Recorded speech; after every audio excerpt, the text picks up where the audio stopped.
All right, Jimmy. In theory, we're live. Welcome to your favorite YouTube channel, Cartoonist Kayfabe. My name is Ed Piscor. I'm Jim Rugg. Jimmy, what week is it?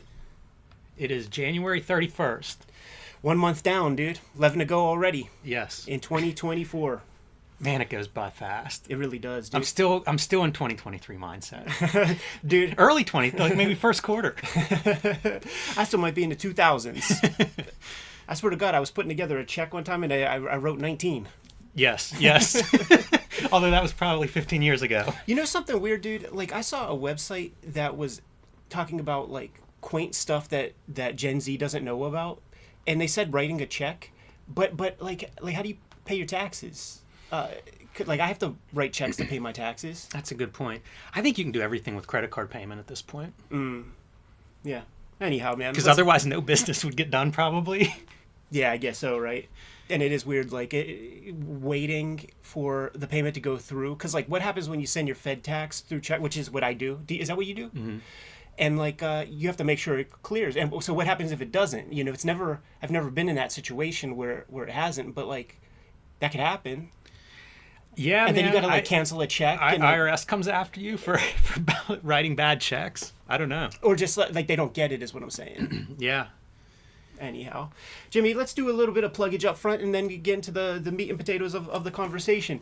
The Switchblade Shorties is coming along just nicely. This is like one of the latest strips I did. Amazing page. We were talking with Paul Pope this past week. Shouts to the Kayfabe audience for supporting that in such a big way. He mentioned David Carson, the graphic designer, and then you mentioned, like, oh yeah, Carson has a masterclass. And I don't think this page would have been done if I didn't have David Carson in the back of my mind, like, while I was putting it together. So on all the social media streams, including Webtoon, there's a Switchblade Shorties archive that has all this stuff. I put up new strips every day. In fact, after we get off this stream, I'm going to have to put up today's strip on the Switchblade Shorties Instagram account. So thank you guys for supporting that and reading it. It's been huge in the Instagram stories, which is something I didn't account for, but it's been a great dialogue because it's almost like you're delivering it straight to their eyeballs, you know, rather than, like, running the risk of algorithms and seeing if, you know, they pop onto, you know, this page or that page. Because, like, I was looking at the, what do you call it? The insights for each page. And it's like, of the 85,000 people on my thing, it gets delivered to, like, 3,000 people. But the story will hit, like, 5,000 people. So it's a weird game to play the that social media. Pause your plug a second. We give lots of information on here, and sometimes it's unintentional. I feel like it just comes out in casual conversation. And I think that what you just said is a really, really good one because, again, we have a bunch of creators that watch this, and it's like you don't know what you don't know. Right. You know, like you have to create a space where, like, you're trying some things, unless everything is going great. If everything's going great, you don't change anything. You just keep it up, business as usual. But if you're trying stuff, like, you have to have those things built in where it's like, I don't know how Stories is going to perform versus Instagram or Webtoons or any of this stuff. Like, you've got to create those opportunities where, like, yeah, this could turn out to be good. This could turn out to be the best platform out of all of these. And I think that's really noteworthy. And then being able to check the data, you know, and actually see, like, how it connects. And also for everybody that thinks, hey, man, I posted my thing on my Instagram. I did my social media promotion. 3,000 out of 85,000. Yeah. You know, like these algorithms are not necessarily your friend. You don't say it once and expect everybody to hear it. It just doesn't work that way. Not at all, man. It's interesting. And this is an experiment. So, you know, we're putting it out there. We're testing theories and receiving data back, man. So I'll be happy to share that stuff along the way. In February comes, that's trigger warnings. In February comes Red Room Crypto Killers. It's my third Red Room trade paperback collection. It has 4 complete stories in there. There are 2 other trades that you could support, and this is Outlaw Comics from the days of yore. Murder on the Dark Web for fun and profit is what we say here, Jimmy. The Hip Hop Family Tree Omnibus is out in full effect. It's like $48 on Amazon now, man. So, like, everybody's playing some kind of weird game of chicken. All these, like, auxiliary sellers and stuff who are just, like, lowering the price by $1. So, you know, it's definitely perhaps not good for the comic shops, but everybody can't get to the comic shop. And if you can't hit up Amazon, scoop it up. Thank you guys so much for supporting that one. And out on the racks right now since November, X-Men Grand Design Trilogy, trade paperback, collecting all of my X-Men Grand Design works. Jimmy, what do you have? Well, building on your X-Men Trilogy paperback, Hulk Grand Design paperback is coming out in May. This is ready for pre-order. So if you missed the Hulk Grand Design Treasury, grab that paperback now. Let your comic shop know, or Amazon, wherever you get your books. That is available now for pre-order. So pick that one up. I have Street Angel, Deadly Squirrel Alive, and Street Angel, Princess of Poverty are both available now. These are Image comics, so you can get them anywhere you get books, and they collect all of my Street Angel comics up to this point. And finally, my self-publishing efforts, True Crime Funnies, 3 nonfiction comics, BW Zine, 1986 zine. These are available on my website, jimrugg.com, or on my Patreon, patreon.com/jimrugg.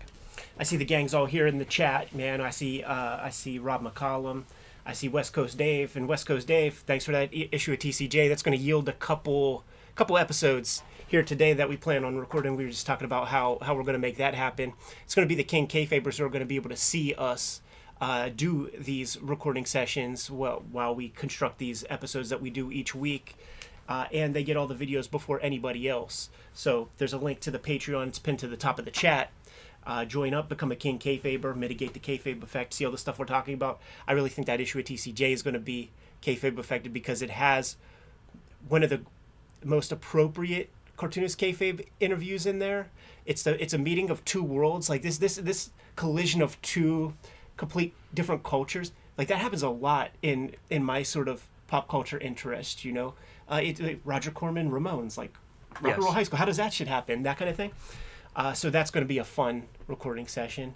And without further ado, man, let's recap this week. Mention that Paul Pope stuff. Had a great time talking to him. And you know, one of my takeaways, because like I'm buying Paul Pope, we both being in Pittsburgh, we had access to a lot of Paul Pope self-published work. Probably before he was on everybody's radar. Our close proximity to Columbus gave us some advantage there. And I remember being so excited by his work. It's fun because like he and Allred being, you know, in my mind, like they're these two 90s guys who are doing brush inking. Yeah. And that was all I could do. Like I just could not figure out how to manipulate a pen nib for whatever reason. Right. So the brush inking really appealed to me at a time when everybody seemed to be the Scott Williams direction of like, you know, Hunt 102 pen nibs. Right. But looking back like on that conversation, and I realized like part of the THB experience for me was, what did he call them? Design packages, design containers. Yeah. That part really appealed to me. Right. Because they look different than everything else. And that look different than everything else is my favorite quality in almost everything, and really, really stood out with his comics. And then whenever he gets to Vertigo and it's like, let's do black and white 100%. Let's do 2-color heavy liquid. And then you look at the survey of like, look at all the other Vertigo books. Right. Nobody else is doing this. Yeah. You know who else did something at Vertigo? Mike Allred, whenever he did that Vertical comic, you know, that was like a weird format. I don't know that one, but I do remember his Brother Power the Geek comic that he did, probably super early. But it just stood out to me of like, in an industry of comics where like, it doesn't cost very much to print a comic book, which means you can take some chances, and if it goes wrong, you lost time. Yes, maybe a couple $1,000s on the printing of the book. And really, a DC Marvel project's not going to do that. You know, like it's not going to completely collapse of like, oh, you know, we sold none of them. Plus you get your page rate. So yeah, it doesn't exactly. matter. So why are there so few examples of this? But anyway, that's one of the things that made Paul Pope a favorite of mine, you know, in the 90s when I first found his work. And it was cool to kind of like think about it through the lens of like 20 years later, let's look at this and think like, oh yeah. You know, I don't know that I would have broke it down at the time as being like, this stuff is really different than everything else. Right. But I look back on it and it's like, you know, it's almost an indictment of mainstream comics that stuff is so different. Yeah, like I think it's on the record a little bit on that conversation, but it might have been because we talked to him for about a half hour afterwards. Also, nothing controversial or nothing. It was just kind of like a debrief kind of thing and just catching up personally and stuff. But it came up at one point where you basically brought up the same thing, and I was thinking about it because for a long time I was like, gotta design the best books I can and make the best comics I can, and then with stuff like Red Room, I'm like, I'm gonna trust the designer on this one and like really focus on trying to make the best comic that I can. And I think that maybe is where like most people's heads are, because that's a lot of extra work, and it's not work that you're getting paid for. So depending on your situation, like that might not even be something that you could even consider. And then we look at interviews and things with people like David Mazzucchelli, who is like try to be the last person with your hands on it, and he was talking even about his mainstream works. And I think he's got such a close relationship with Daredevil Born Again, because like whenever I put together X-Men, they went. I could still be at Marvel if I wanted to, because they were like offering me like all these weird opportunities and stuff. And one of the things, like I was very honest, I was like, what if I recolor some of your good stuff so that it actually looks good? And I mentioned like let's do a Treasury Born Again, man, with that's like not that saturated ass color. I'll use Max Shield's exact color and just use the old 4-color mixtures to accomplish it with the patina paper and stuff like that, man. And they were like, Dave keeps a grip on that. We want to stay in his good graces and stuff. So the opportunity's there. Like they're very happy to bend to the whims of Mazzucchelli. And I think that I think there might be a Treasury coming out or some sort of reprint or something. So that'll be pretty sweet. And by the way, Treasury, Hip Hop Family Tree style, I should say. It's a great point with Mazzucchelli, and it's really I think it drives home. We've talked about it in recent episodes of like you get a script that you don't like the layout, or you get a color job that you're not happy with, or a paper that you're not happy with. Like you can advocate for this stuff, And I realize Mazzucchelli is sort of this Mount Rushmore type guy, but part of him getting to be that way is probably him advocating for his work to look a certain way. I'm thrilled with how Hulk Grand Design came out. And you know what? I asked for everything I wanted in that. Yeah. And Marvel was open to all that, Right. So, man, if you're making stuff, whatever the vision is that you have, try to communicate that. It doesn't even have to be, it's not animosity. It's not these companies suck. It is go in there and explain what this vision is. Right. Because in my experience, and it's not just me, like whenever you see some of these other examples, whether it's Paul Pope saying, Karen Berger, here are examples. Like, why, we could do this. Let's do this. That's all it is. Like, it doesn't hurt to ask for any of this stuff, and especially if you have ideas on how this stuff will look its best. It's not like editors don't want it to look its best. Right. What they have is 50 freaking projects to try to put fires out, every day. Make it clear. Go, put it up front what you're looking for, and I bet a lot of times you'll get your way. Yeah, and that's what we delivered with the Grand Design packages, because the editor does have a lot of fires they have to put out throughout their experience, and being a one-stop shop, being completely accountable, and knowing that it's your name on the thing, I felt complete trust from the editors and stuff. Like the sort of dissemination of how the comic worked, that was my call even, because it turned out that it takes a lot longer to make than like I was expecting it to. It took me 3 years when I wanted it to take 1. Right. And by the time San Diego was kind of rolling around, I was working on it for like a year, and I had 2 issues done. And I was working on the 3rd, and I'm like, what if we do 3 miniseries, 2 issues apiece? That way we never have to have like, number 1 or something like that in the trade paperback. And what if we make it this announcement at San Diego that this thing is going down, because I was already on it for a year. I was getting paid and stuff, so it was real. But let's make it real, like let's put it out there. And they were down with everything. And even from the start, whenever they started chatting, I was like, I want it to be the size of Hip Hop Family Tree. I don't want it on that paper that you guys always use. Let's keep it flexy. And everybody, to a man who still has any affiliation with Marvel Comics, is like, dude, that's Axel. Like, if Axel wasn't in that position, it probably wouldn't have happened. It probably wouldn't have happened with Joe Q, and they were like, it damn sure wouldn't happen with CB, because CB's like just plugging holes that are kind of already there and stuff, doing nothing, so drastically new aside from bringing cool, Japanese people to the mix. But the opportunity's there. That's for damn sure. And I just think that so many cartoonists, their interest really is just trying to figure out pages, like how to make how to make pages work. There's a lot of work that goes just into that part. Yeah, and I can understand that too. It's the beauty of comics. There are so many kind of spinning plates that it's a constant education. And with some of the people that we've talked to, I think since the Bill Griffith interview came out, the man turned 80 years old.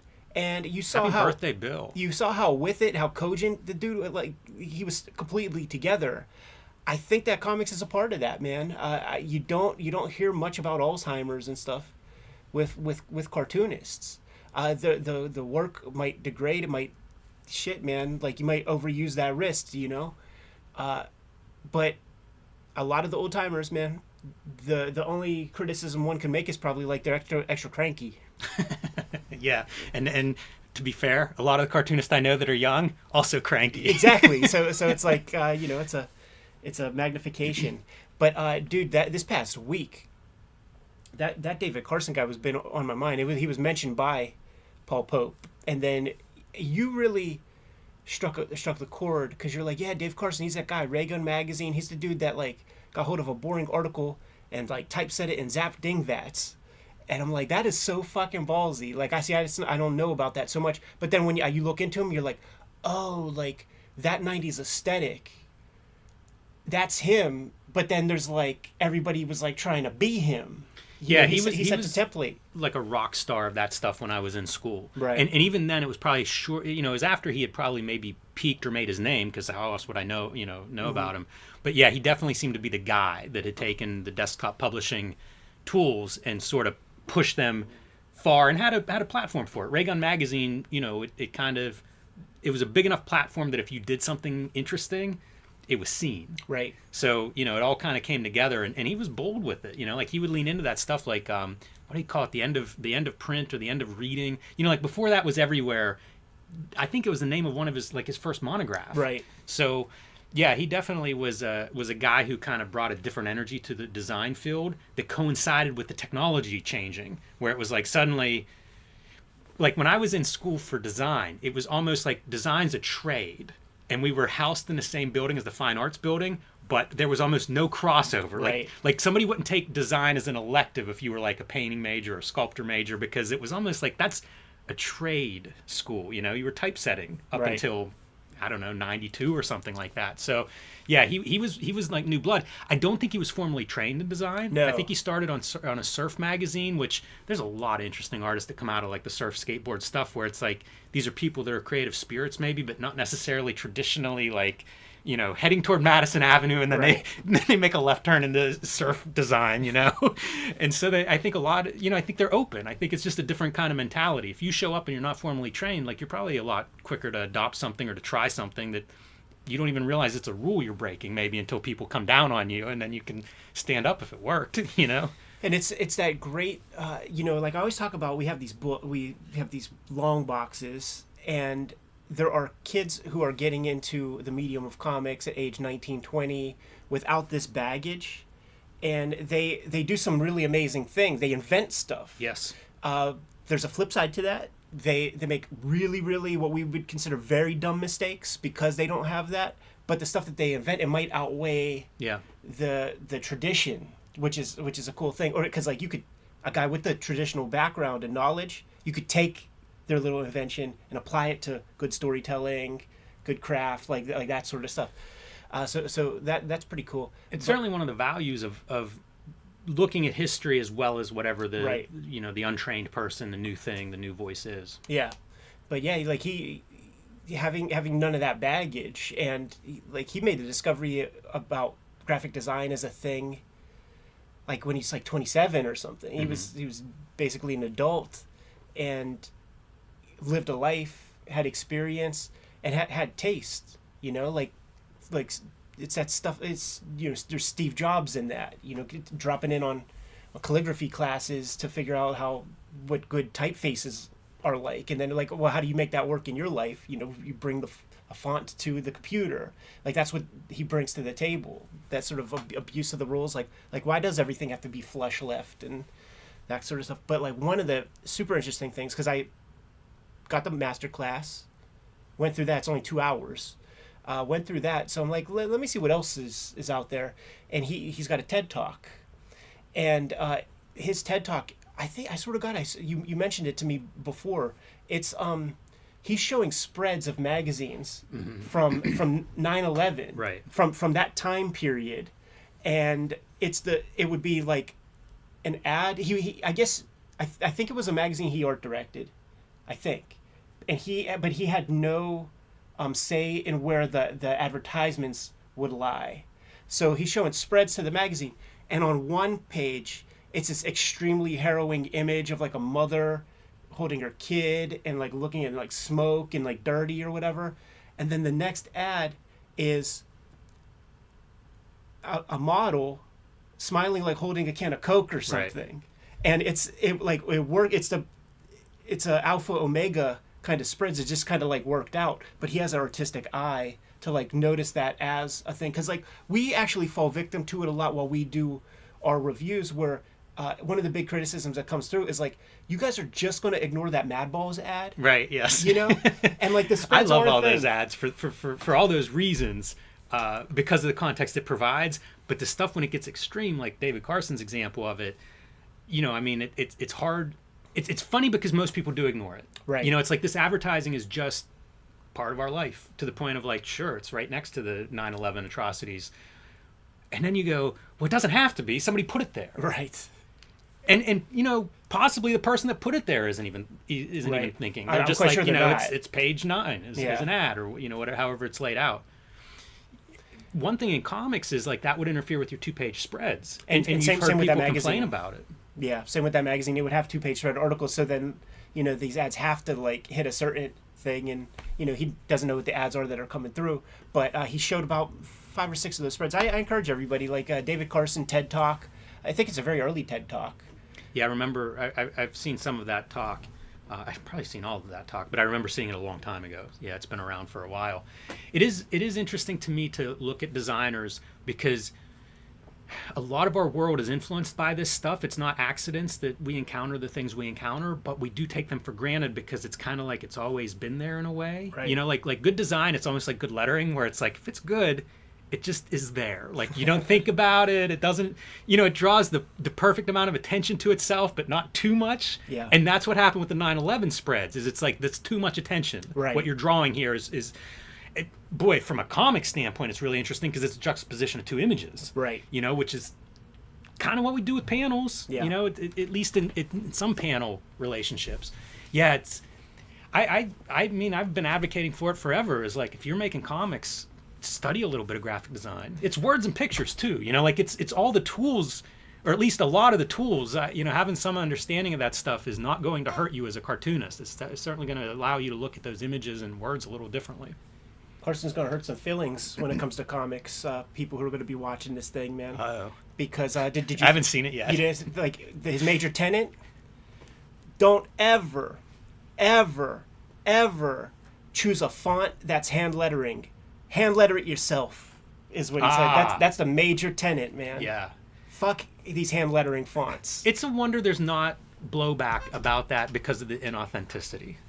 You know, like, people are love authentic, and it's like, well, a fake hand lettered font's about as inauthentic as you can get. It's another thing that it's been around long enough in comics that like it's accepted. Mm-hmm. And boy, you know, being like 40-year-old men at this point, we've been around for some generations of culture, and it is very, very eye-opening that it really takes just one generation to kind of completely erase a lot of stuff. You know, like, one of the things that we talk about a lot, like, is stuff like BitTorrent, and just how everything is out there for nothing. But like, the companies, Apple, iTunes, like streaming, Netflix, like, they've all made it accessible to where you could like pay and like have access to all this stuff. And there was I'm sure there's a media blackout where you never hear that word mentioned. So like, nobody, like, everybody's would pay into this stuff, which is like what you're supposed to do or whatever, but like, you don't have to. But like, the young generation, they don't even know about that stuff, and it took just one generation. It's like, let's have a media blackout and make all this stuff very accessible. and you could put your credit card on file, and we could charge you every month, and you could forget how many. Like there are literally apps that you can buy. I hear all those ads now. Where it could help you kind of filter through all of your damn subscriptions, because you might have been paying for, some meals going to your old apartment to this day or something like that, man. It's crazy. We get a lot of criticisms on our coffee mugs and stuff, on your big coffee cup, and my Ninja Turtles one. My little niece got me this for Christmas, and it was so cold here in Pittsburgh. You know how there was like videos that would show up on like TikTok and stuff where people thought they were gonna they thought that they had like a life hack when it came to the snow and stuff on their car and on their windshield, and they would like boil water and pour it onto the windshield and just like crack the glass. Yeah, right. It was so cold in Pittsburgh earlier this month that and my kitchen, like at the studio, is it's an addition, and like the ductwork is like barely, like the furnace is here. Right. The kitchen is over there. So like it barely goes over there. And put on the tea kettle and stuff, pour it in, and it fucking cracked the glass down a seam, dude. It just went and just cracked, and just like the water started squirting out, just like fuck car windshield stuff. That's something, especially for inside. You need to put the plastic on the windows. I don't know if you've ever done that, but I have before. I grew up. We plasticed windows. That was what you did back, like in those old ass like Pittsburgh homes, man. Yeah, man, I did it as an adult, so it hasn't been that long ago. Yeah. But yeah, it was probably in a 100-year-old house that I did it in. 100-year-old house, man. Absolutely. Yeah, dude. What else? But, I saw Godzilla Minus One. Nice. .0 minus C. Are you aware of this one? The black and white. Yes. Yeah. I didn't realize it. Did you see it up at Robinson? No, it was at a theater by my house. I was kind of watching and I missed it. I think it was at the waterfront, which for everybody that doesn't have their Pittsburgh map handy, it's kind of it's across town for me. So I did not see it when it first came out, but it showed up and I went and saw it this past weekend. Absolutely loved it, but it was black and white. And like those are designed, like in my mind, I'm looking at it through this filter of like, okay, I loved it. It was great. Why did I love it? And I think like the black and white, I perfect, like it's set before Godzilla 1. Godzilla 1 I saw in black and white. Like it makes perfect sense to me that this would be an earlier version. Right. And, like the whole thing felt, the attention to detail, and the idea that like this is a prequel, I guess. It's weird to think of it that way. But, even copying, like you've got a CGI Godzilla, but it's based on man in a rubber suit Godzilla. Right. If you were to watch Godzilla right after this, they'd be 1,000 years apart. Yeah. But in my head, it was like, nope, this is perfect. Right. Like I was so pleased with it. I really enjoyed it. Yeah. Would they do that skeuomorphic thing where they have like a filter of scratched film going through it? I didn't notice that. And that would have been another piece you could have done. You could have blown out the layers a little bit more too. Like that's something I think of when I think of the original Godzilla as being like, I don't know about overexposed, but it feels like it's pretty extreme. You're not getting as many grays. Like it seems like things are pushed a little bit for exposure. And maybe it's just the crappy television too that I'd be watching it on as a kid, because that's when it's really imprinted on me. Yeah. And that was like, a really lousy TV. Might have even been a black and white TV to make it even worse. But man, anybody that hasn't seen it yet, if you're a Godzilla fan, I would highly recommend it. I had a great time with it, and it was great to see it on a big screen. I really need to see it with subtitles, because we saw it in Tokyo, and I was like, man, is there like 3 different fucking animation squads that are doing a design for this? Because like, why does he look so different? And then somebody explained to me why. Because like the first Godzilla that like could get spoilers that was more accessibly killable. Yes. Like that's like baby Godzilla. Right. Like there's atomic stuff that has to happen where he becomes the Godzilla, and like that's in dialogue. That's not visuals. Like, so that's not something that we were able to pick up. But like, what it was definitely like, these ain't all the same Godzilla. Like one of these Godzilla's a little whack looking, and like that's by choice. That's a story point that is told through verbiage rather than just visually.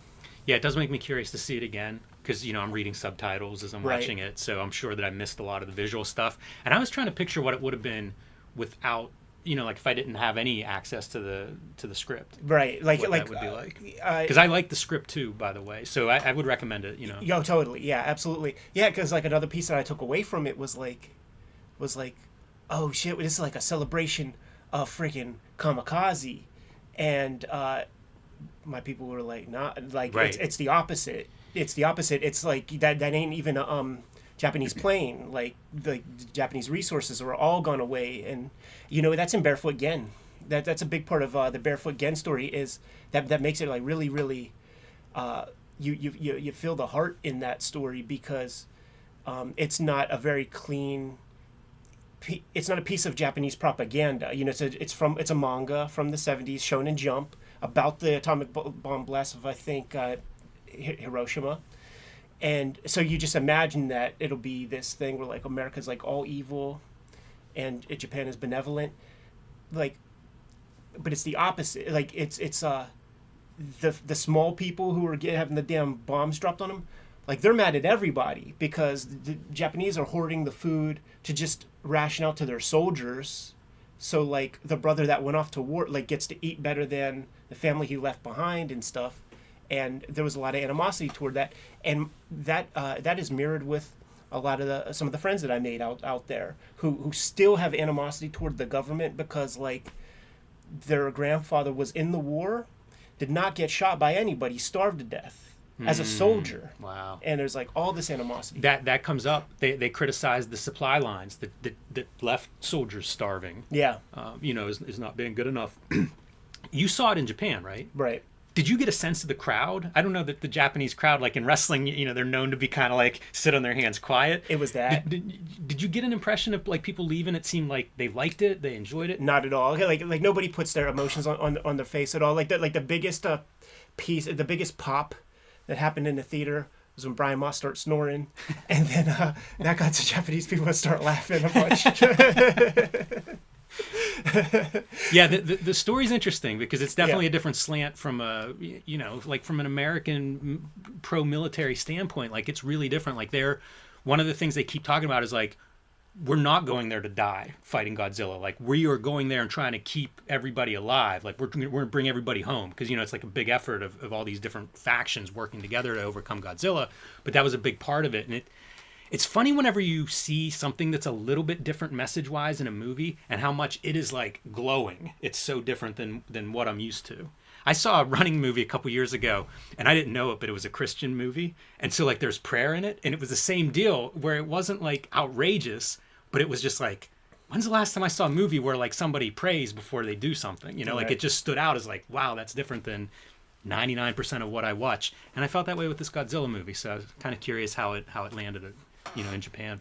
There was one other thing I wanted to float to you, like since New Year's actually here, man, just to see what the reaction is or if you ever seen this kind of thing. So like on New Year's, I just visit my folks, man. Like my folks are elderly, but mom is up and watching the ball drop, and I'm like, I had my crazy times in life, man. I'm gonna go be with my elderly mama, and so like it's my only whenever I'm at my folks' house, it's the only time I see regular TV. And so that like that ball drop thing was on, and the commercials mirror the audience. It's prescription drugs and shit like that. Like, I'm appalled when I see the commercials because I hardly ever watch TV either, and when I see it, it's always surprising. Yeah, like I feel like it's like you guys are turning me to Harvey Picar or something because like it's over the top because we're jacked out of the Matrix. I've been jacked out of the Matrix since art school. Like we had no cable up there, and I was like, man, how am I ever going to live without TV? Surprisingly, very You never went back. Yeah, it never went back.